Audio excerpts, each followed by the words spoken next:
أعوذ بالله من الشيطان الرجيم بسم الله الرحمن الرحيم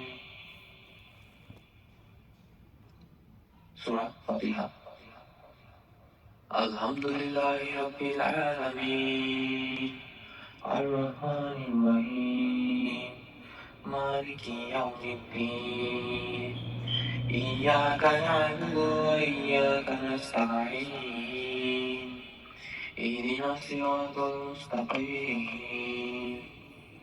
صراط الذين أنعمت عليهم غير المغضوب عليهم ولا الضالين পরম করুণাময় ও দয়ালু আল্লাহর নামে। সমস্ত প্রশংসা বিশ্বজাহানের প্রতিপালক আল্লাহ তাআলার জন্য, যিনি পরম করুণাময় অসীম দয়ালু, যিনি বিচার দিনের মালিক। হে প্রভু, আমরা কেবল আপনারই ইবাদত করি এবং একমাত্র আপনারই সাহায্য প্রার্থনা করি। আপনি আমাদেরকে সরল ও সঠিক পথ দেখান। তাদের পথে যাদের আপনি নিয়ামত দান করেছেন, তাদের পথ নয় যারা আপনার গজবে পতিত হয়েছে, এবং তাদের পথ নয় যারা পথভ্রষ্ট। এই সূরার পিছনের নামকরণটা হচ্ছে সূরা ফাতিহা, কুরআনের সর্বপ্রথম সূরা। এই কারণেই এর নাম দেওয়া হয়েছে ফাতিহাতুল কুরআন, অর্থাৎ কুরআনের সূচনা।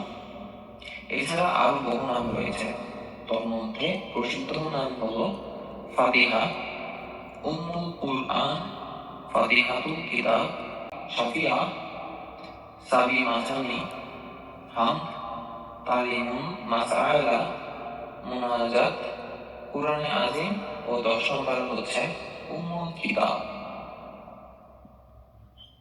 ফজিলত।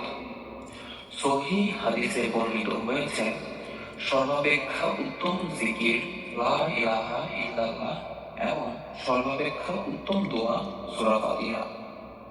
হযরত আবু হুরায়রা রাদিয়াল্লাহু তাআলা আনহু থেকে বর্ণিত আছে, তিনি বলেন, রাসূলুল্লাহ সাল্লাল্লাহু আলাইহি ওয়াসাল্লাম বলেছেন, যার হাতে আমার জীবন তার কসম, সূরা ফাতিহার দৃষ্টান্ত তাওরাত, ইনজিল, জবুর প্রকৃত অন্য কোনো আসমানী গ্রন্থে তো নেই, এমনকি পবিত্র কোরআনেও এর সমতুল্য অন্য কোনো সূরা নাযিল হয়নি। মারিফু কোরআন রেফারেন্স।